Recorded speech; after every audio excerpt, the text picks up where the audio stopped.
Put your seatbelts on and get ready for the ride.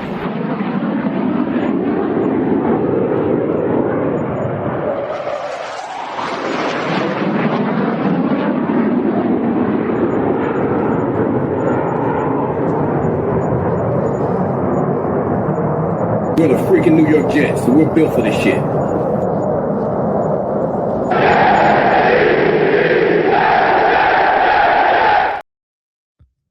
Hello and welcome to another episode of In the Trenches with Gang Green. I'm your host, Bubbs. Today is Saturday, December 6th.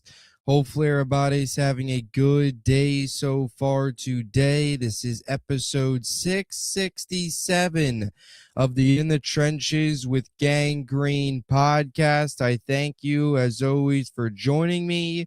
For those tuning in on YouTube, make sure to please like and subscribe. Of course, appreciate all of those tuning in on all the different audio podcast platforms. And today we are previewing the New York Jets Week 14 matchup against the Miami Dolphins tomorrow afternoon at MetLife Stadium, as it'll be the 3-9 New York Jets, who are 2-5 at home, taking on the 5-7 Miami Dolphins, who are 1-4 on the road. 1 Eastern, CBS, a divisional matchup here as we hit the home stretch of the 2025 season and begin the month of December. 5 games left for the New York Jets. They'll be rocking their rivalry uniforms tomorrow out at MetLife Stadium, so we'll see what those look like, and we'll see if they could pick up a win in them. As we always do, we'll break down all angles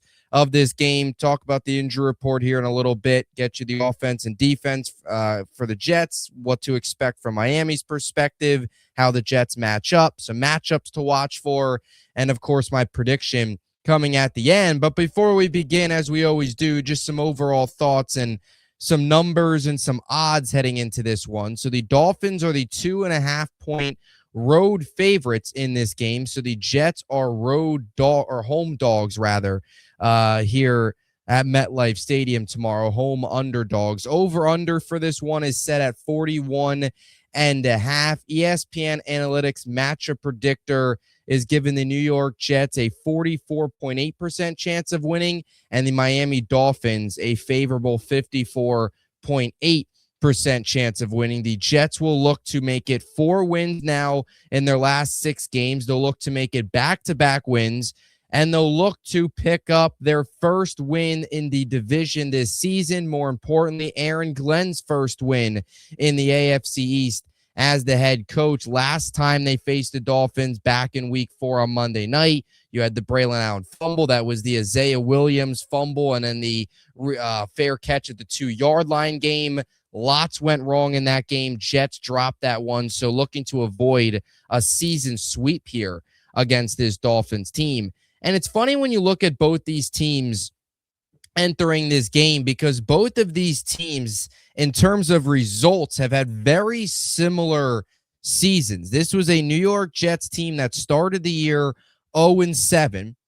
Things were not going well, as we know. In a lot of areas, they were getting worse. A lot of concerns about this coaching staff, about the direction of this team under Glenn. A lot of early concerns, rightfully so. 0-7, you have those 2 major trades at the deadline with Quinnen Williams and Sauce Gardner, and now you've turned around, and this team is now 5-2, or 3-2 rather, in their last 5, coming off of a win against Atlanta. And even in the losses to the Patriots and the Ravens, 2 teams significantly more talented than the Jets still came out and fought in those games and kept those games close. The New England game coming on primetime, and both of those games being on the road, both tall tasks. I understand Baltimore isn't the team they've been this year, but still a tough task against that team.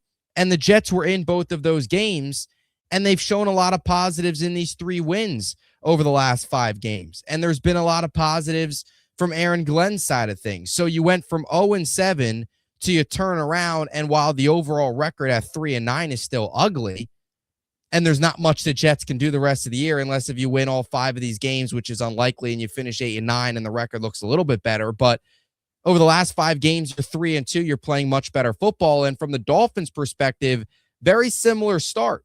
You start the year 1-6. Chris Greer gets fired. Turmoil in Miami. Very early in the season, it looked like the team quit. You had the Tyreek Hill injury in the Jets game, so lost a big piece. And now you turn around, and over the last 5 games, the Dolphins are 4-1. And they're not playing their best football. Some of these have been ugly wins, but they're 4-1. And one of those wins includes beating a Buffalo Bills team 30-13 in a game where you played really well. So both of these teams over the last 5 games, after really bad starts, combined, these two teams were a 1-13 through the first 14 games, through the first 7 weeks of the season. They were a combined 1-13. And now these two teams over the last 5 weeks are a combined 7-3. Jets 3-2, Dolphins 4-1. So interesting with the way these two teams are playing. They come into a matchup here where they're both a little bit hot, much hotter than they were when they first met, where both of them were searching for their first wins. Dolphins have now won 3 in a row. Really, from the Dolphins' perspective, I think what resonates in these 3 wins, because some of them have been ugly, it's the defensive play. The Dolphins let up 10 points against Atlanta, 13 against Buffalo, 13 against Washington, and 17 against the Saints. Now, Washington, the Saints, and Atlanta, this season, are those high-powered offenses? Are those elite offenses? No, but facing a Buffalo team with Josh Allen, while they've had their struggles, still with the way Miami was playing earlier in the year, was a nice win for them at home, was a big win for them at home, was an impressive win against the Bills. And the defense is playing better, which is something to keep an eye on in this game after they started the year on defense playing really, really poor. So both of these teams makes this matchup a little bit more interesting when you take a look at how they're playing coming into this matchup. Totally different than the first matchup where you had 2 0-3 teams searching for answers. Now you've got 2 teams playing, starting to stack up more wins, and they meet again. Now, from Miami's perspective, there's not much that they can do the rest of this season to convince their fans, really convince themselves with the way the season has went and the state of the team, that they're headed in the right direction with the way Tua has played and the general manager getting fired and Mike McDaniel in the hot seat and ownership under Stephen Ross and all of those issues. From the Jets' perspective, that's a little different. This is a team that's 3-2 in their last 5. And in these last 5 games, you can really take a lot of what you've seen and feel really good about it moving forward. And I'll be honest, I was as hard as anybody on Aaron Glenn through the first 7 weeks. You guys know these post-game pods, it was ugly. I was angry. We were all frustrated. Most of this fan base was frustrated. Glenn in the beginning of the season, fighting with the media. You had the whole stretch of not announcing who the quarterback is. Through all of that, you were losing games. There wasn't always accountability in certain spots. A lot of bad in-game management. There was a lot that went wrong in the first 7 weeks, and a lot that was getting worse. The Jets were getting worse in a lot of ways through the first 7 games. There was some games where they didn't even show up. Example, Buffalo, Tampa, Dallas, where they got kicked in the mouth right away. That's been far from the case. In-game management has been much better. This team's fighting for Glenn. They still believe in Aaron Glenn. His vision, his identity of what he wants this team to be, you could tell is starting to rub off on them with the way they're playing. And that's just the fact. This team, the last 5 games, is a complete opposite of the first 7. And why I think you have to be so optimistic and more optimistic now and happy with what you're seeing and continuing to see these results. And as I said on Monday after the Falcons game, why winning these games and showing this progress is more important than tanking is because it's year 1. You want to see this stuff. And when they were 0-7, there was still time for this team, for this coach to show you something, to show they had a pulse, to show they can take this team in the right direction. And we're almost now at about half and half in terms of the first part of the season being poor, but the second half, them really showing you good things. And over the next 5 weeks, you want to continue to see it. That was the whole thing after the Cincinnati game. That's a nice win. Can you continue it? And Glenn and this staff has shown they can continue it. An elite special teams unit, a historically good special teams unit.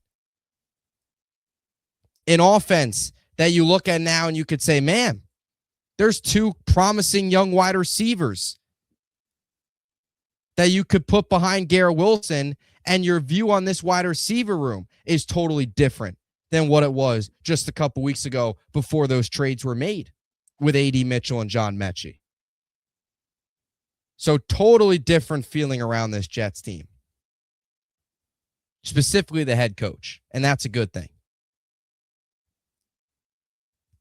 And I want to continue to see this team and root for this team to win football games, because to me, that's more important than the draft pick. And I've made that clear many times. Now into the injury report for this game. 3 players have been ruled out for the New York Jets. Jarvis Brownlee Jr. with a hip, Justin Fields with a knee, Marcelino McCrary-Ball with a hamstring. Fields the most notable one on that list just because of, the report that came out about risking the soft tissue, not wanting to be used in a potential, the roles as like a wildcat in certain packages, as a runner, in his backup role behind Tyrod Taylor since getting benched. And now a week later, you hear the knee injury. I think this is a quiet way of Aaron Glenn and this staff saying, Brady Cook, you're the new QB2. Fields, take a back seat. You're the QB3. You've played your last game as a New York Jet. And we want Brady Cook to get these QB2 reps in practice. We want him to have the opportunity in the event, God forbid, Tyrod goes down, he's the next man up and potentially sees playtime this year later in the season. And Brady Cook getting the QB2 reps in practice, and Brady Cook going through the week preparing as a backup, which is much different than QB3, is important for his development and is something that should happen, because finding out and trying to develop more of Brady Cook is more important than Fields, where that's it. The Fields experiment's over. Brady Cook should be this team's QB2 moving forward, even when Fields' knee, as I put it in air quotes, gets healthy. If it really is a knee injury, or if it's a quiet way of saying, you're the new QB3, let's put Brady Cook up to QB2. And we all talked about this, a lot of Jet fans, that could potentially be the case once Tyrod got elevated as the QB1. Was okay, make Fields the QB3, he's done, put QB2 Brady Cook, let him get the QB2 reps during the week, and in the event in the event Tyrod goes down, or not even that, even if Tyrod just doesn't play well enough, later in the season, throw Brady Cook out there.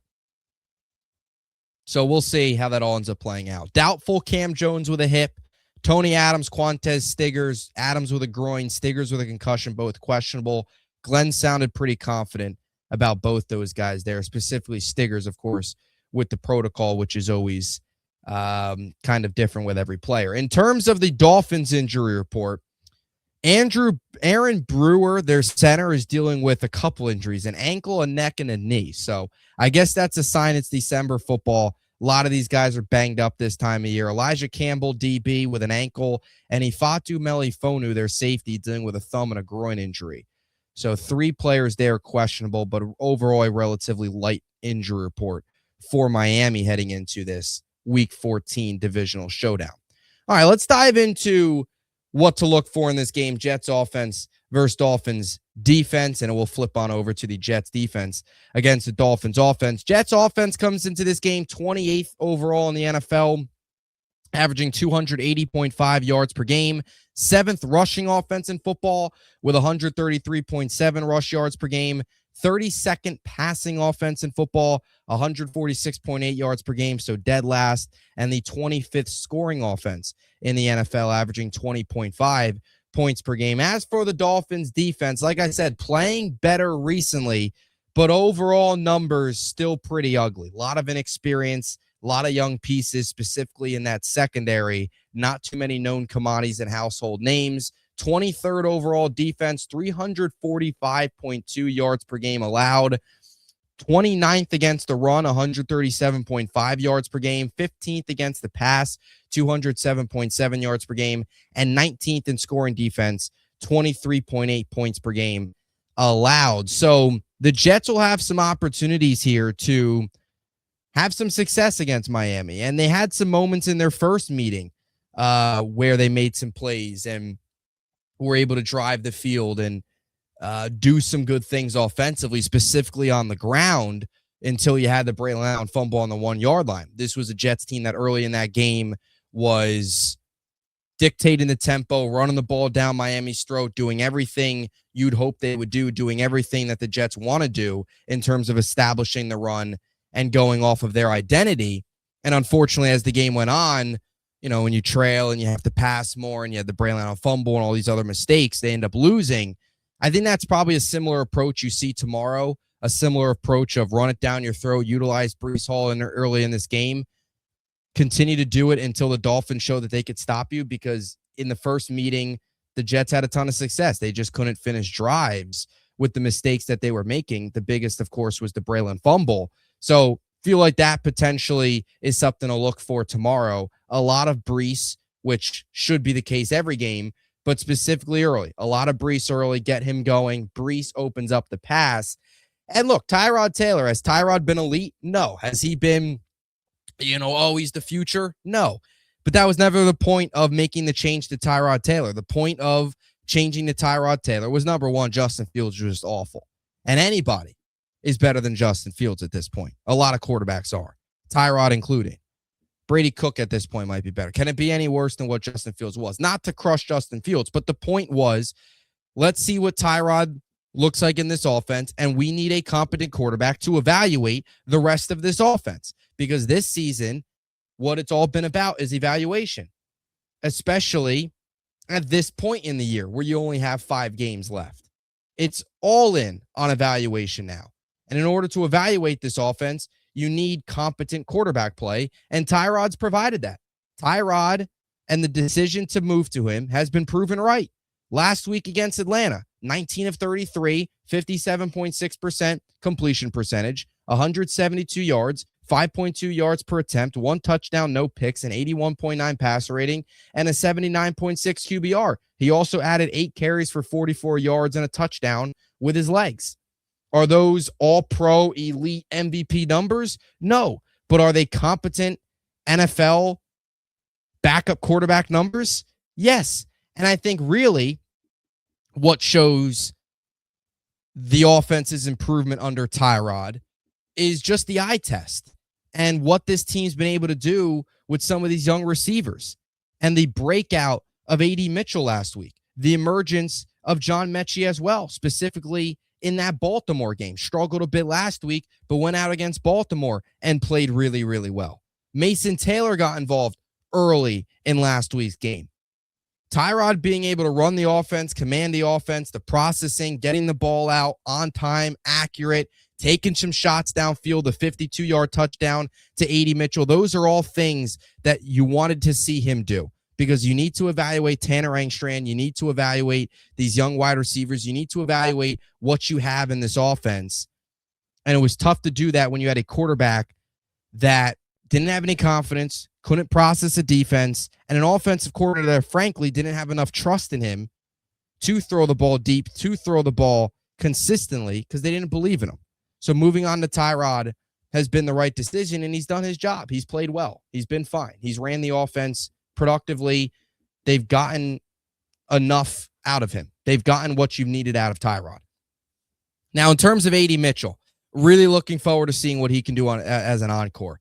And it's funny with the way these two Jets receivers have been so far, and A.D. Mitchell and John Mechie, because for Mechie, he had the touchdown against the Patriots, then the touchdown against the Ravens.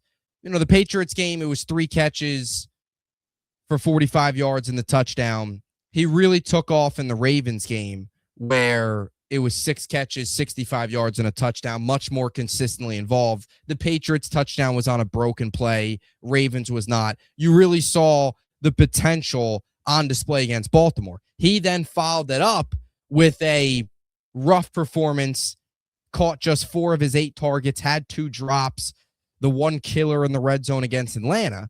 And then in that game, A.D. Mitchell took over.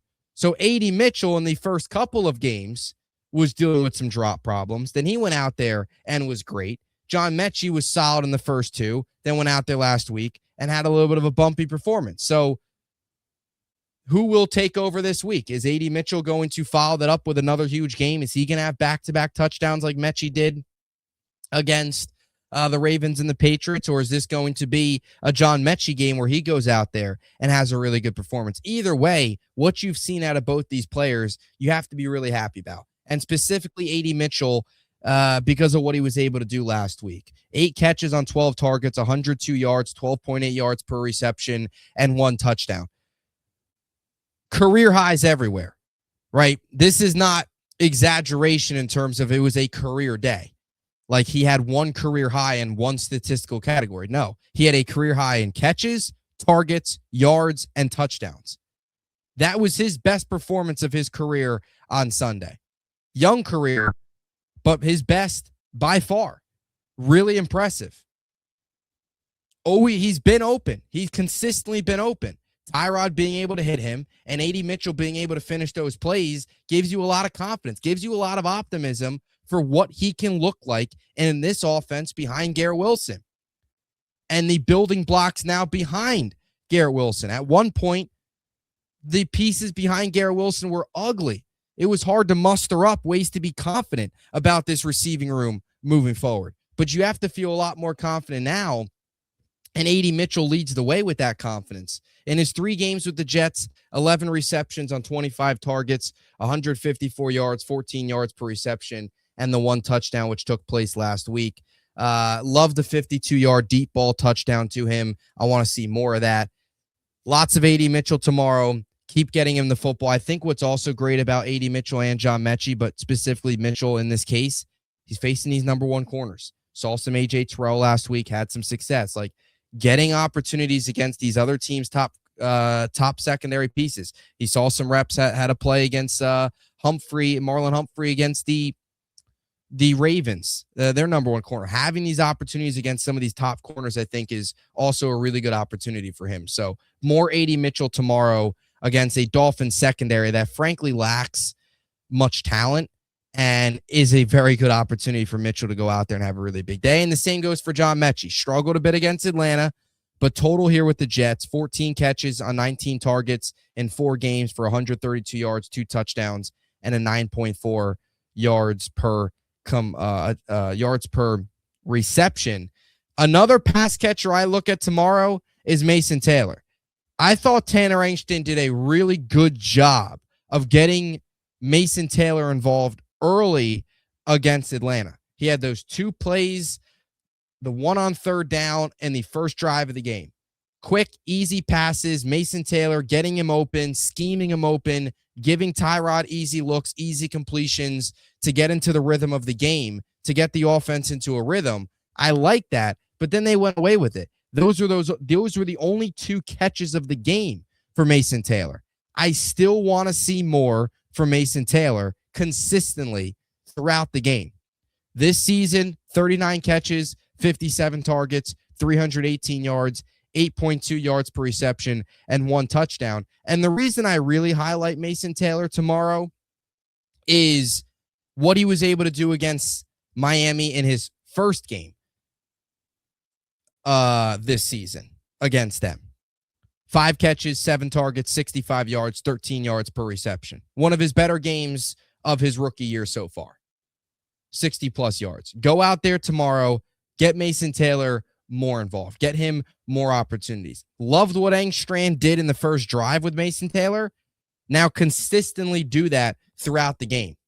Would love to see Mason Taylor tomorrow replicate a similar stat line to the first performance against Miami. The fact of the matter is Miami really struggles against tight ends. That was the case week 4. That still is the case going into tomorrow's matchup. So Mason Taylor has an opportunity to have a pretty nice afternoon. Breece Hall continued to more Breece in the pass game, more Breece as a receiver. 2 catches last week, still not enough. He had the rushing touchdown. I think at this point you continue to be on just Breece Hall statistical watch. 834 rush yards this season, so continues to near that 1,000 mark, which would be the first time he's done that in his career. 166 yards away from 1,000. Brees is Brees. He'll be heavily involved. I think you expect him tomorrow, especially early, against a Dolphins defense that struggles against the run, struggled against the run in their first meeting. Olu, Membu, anytime those two guys on the opposite sides of the offensive line, a lot of fun to watch. A lot to look for from an offensive perspective. Those are the main things against this Dolphins defense. Now, moving on to the Jets defense against the Dolphins offense. Jets defense ranks 17th in total defense, allowing 327.3 yards per game. Tied for 25th against the run, 131.2 yards per game. 10th against the pass, 196.1 yards per game. And 27th in scoring defense, allowing 26.3 points per game. Miami on offense, rough year. 25th in total offense, 300.2 yards per game. 17th rushing offense in the NFL, 117.1 yards per game. 27th passing offense, 183.1 yards per game. And the 24th scoring offense in football, 20.6 points per game. So it has been an ugly year for Miami. And I'm not going to sit here and act like this Jets defense has been elite, but they've been playing better. And there's been a lot of positive signs. Jawan Briggs continues to play at a high level. A.Z. Thomas, Malachi Moore continue to make plays. The biggest thing with this Jets defense, and I'm going to say it right away, because why wait? Every week we talk about it. Still no interceptions. And that is unacceptable. Unacceptable. Can't happen. However, can tomorrow please be the day that the Jets get an interception? They've had their fair share of interceptions against Tua, right? This feels like now Ashton Davis is on Miami now, but this is the typical Ashton Davis, Brandon Echols interception spot. Brandon Echols and interception and Brandon Echols and Ashton Davis were always good for the Tua interceptions. Always. Those were the highlights of they were Tua killers in a way. A couple times pick sixes. They always found a way to get, pick off Tua. Can we sign Ashton Davis or Echols just for this game, just so they could pick off Tua? Obviously, I'm joking, but no, seriously, the interception drought it needs to end. And tomorrow, the Jets have a very good opportunity because Tua has thrown 14 interceptions this year, which is tied for the most in the NFL with Geno Smith. Tua has also tied his career high in interceptions at 14, which he did in 2023 in 17 games. Tua's still got 5 games left this year. There's a chance he gets to 18, 19 interceptions. He's going to smash his previous career high. He's already tied it with 5 games still to go. You talk about probably the best opportunity the Jets will have the rest of this year, maybe against New Orleans and Tyler Shook or whoever's out there. But you talk about the best opportunity the Jets are going to have the rest of this year to get an interception. It's probably tomorrow. Tomorrow's probably their best shot in these next 5 games, in these remaining 5 games to get a pick. Not only has Tua thrown 14 interceptions this year, but he's also 0-8 in games below 40 degrees. And that's something that the Dolphins, even when they've been really good in these last couple of seasons prior to this, 2-year stretch that they're on right now, even in the best years of the Tua Mike McDaniel era, late in the season, some of their collapses have come due to bad performances in the cold weather and playing games on the road late. It's going to be cold. It's going to be in the 30s tomorrow afternoon at MetLife Stadium. Now, what's really interesting is Tua's 7-0 in his career against the Jets. He's 0-8 in games under 40 degrees. So this is the prime unstoppable force meets immovable object. Something has to change tomorrow. Either the Jets beat Tua or Tua wins a game in the cold. What will it be? If they can get an interception, you feel pretty good about your chances of picking up your first win against Tua. And Tua's been very, very, very bad this season for the Miami Dolphins, to the point where you have a lot of fans wanting to move on, but the big problem with it is the contract. And that is just kicking in now with Tua, and he's had a career worst season. 67.2% completion percentage, 2,280 yards, 6.8 yards per completion, 17 touchdowns, 14 interceptions, an 85.9 passer rating, and a 40 QBR. Really just ugly numbers for Tua this year. And I already mentioned the interceptions being not in a good spot at the bottom of the league, where he's tied with Geno for the, or top of the league, I guess I should say, but you don't want to be the top of the league in interceptions, obviously. But you talk about QBR as well. Tua's 40 QBR is fourth worst. Here are the only quarterbacks with a worse QBR than Tua this year: Geno Smith, Cam Ward, Justin Fields. Geno's been awful. Cam Ward a rookie, and Justin Fields is now benched, and a good chance will be the Jets' QB3 the rest of the year. That's the company that Tua's ahead of. That's how bad he's been this year. So tomorrow has to be the day you get an interception. Come on. Like, has to be. Has to be. He's thrown 14 this year. Sure, he's undefeated against you, but he's terrible in cold weather games. Not that it's going to be 10 degrees tomorrow, but still, warm weather team coming to an environment where it's going to be in the 30s. Maybe potentially a little bit of wind going. We'll see, but just get your hands on a football and pick it off, and we can be done talking about this. Because I already know I have a feeling if they don't pick off Tua tomorrow, they're not getting an interception the rest of the year. Because I doubt they're picking off Drake May or Josh Allen. I don't think they'll pick off Trevor. Their next best shot would probably be Tyler Shook if he's under center for the Saints. That's probably your next best shot. But even then, I still like this game more. So we'll see. Now, on the topic of interceptions and secondary, AZ Thomas looking to make a little bit of Jets history in this game, looking to climb up a bit Jets history ranks. And I mentioned this on Monday's pod with some of my day after thoughts coming out of the Falcons win. And I think more Jets fans actually should be in the know with this. It's kind of flown under the radar, but digging a little bit more and doing a little bit more research, AZ Thomas has had 5 passes defended in the last 5 games. He's, Carolina, Cincy, Cleveland, Baltimore, Atlanta. In his last 5 games played, because he missed the Patriots game with the concussion. So in his last 5 games, he's had a pass defended. So you really want to make it look even more impressive. The last time AZ Thomas didn't have a pass defended was the London game against the Broncos. And those were games where he was playing significantly less snaps because he still had Sauce. So since really taking over this bigger starting role, he's been huge. And there's been some penalties, but you've seen a lot of positives from AZ Thomas. The tackle last week on 3rd down against Algier was huge earlier in the game. But 5 passes defended. The coverage has been on full display.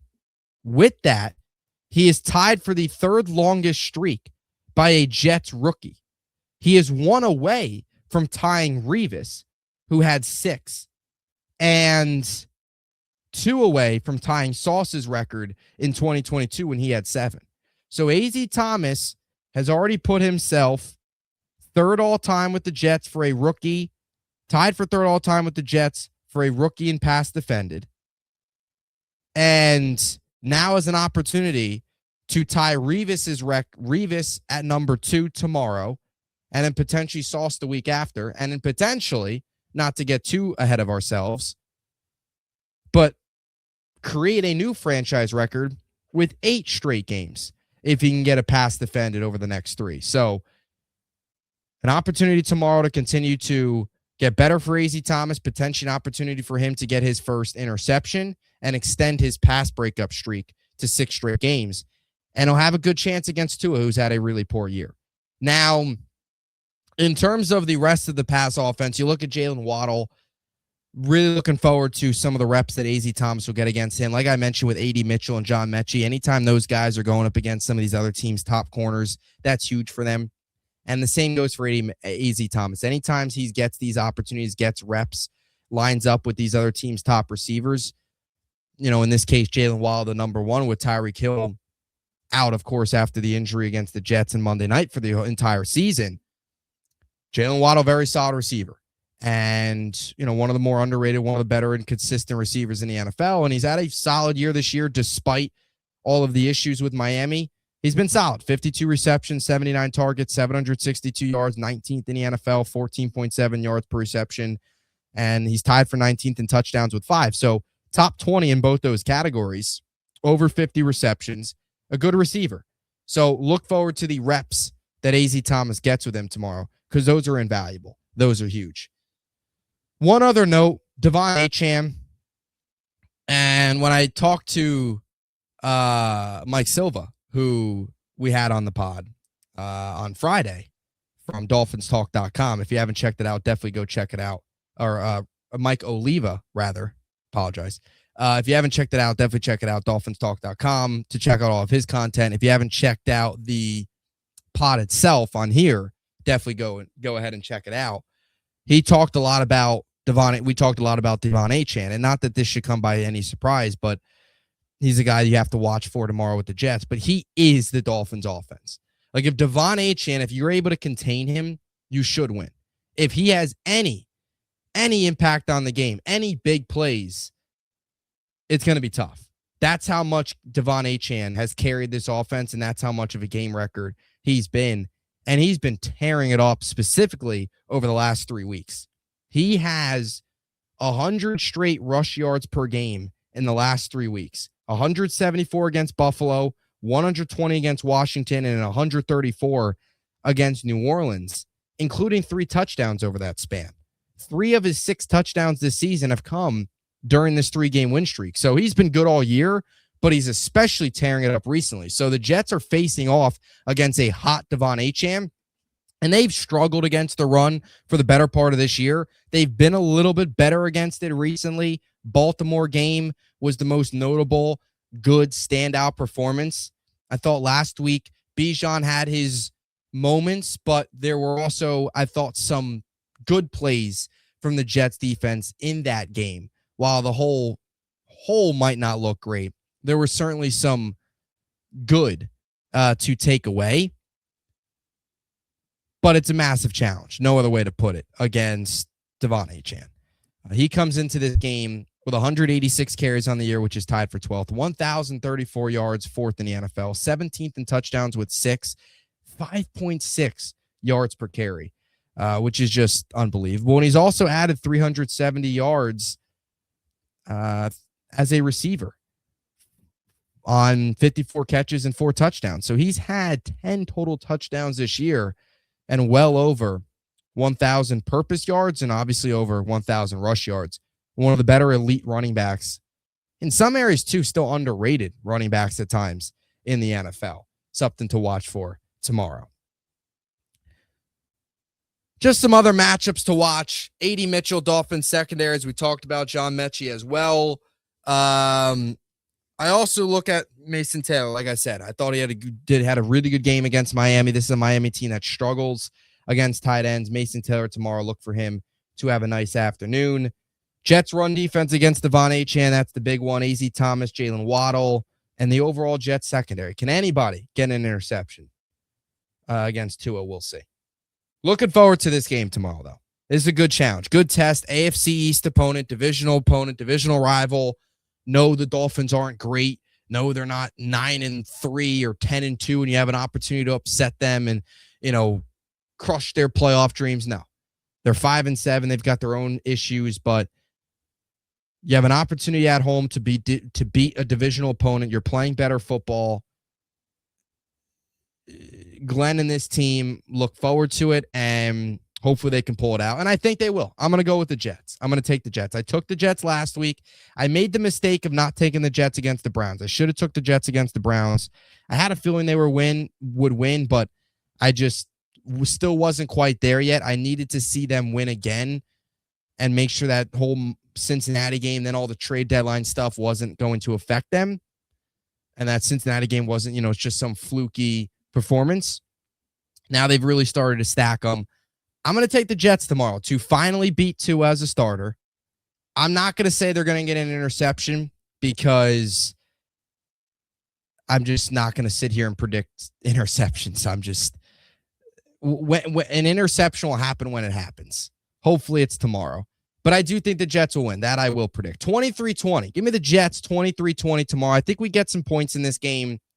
Not a crazy high scoring game. I think a similar game to last week, right? 27-24, 23-20. I think you get some points. You get a Jets win. Hopefully another strong day from the two young receivers. Hopefully an interception. And hopefully another win where we can walk away with a lot of positives from it. So that's a preview. Let me know what you think down below. What are your thoughts heading into this Week 14 matchup? We'll be back, obviously, right after the game with my recap, my biggest takeaways from the game, reaction, all that good stuff. So stay tuned. And until next time, appreciate you all as always. JETS. Jets, Jets, Jets.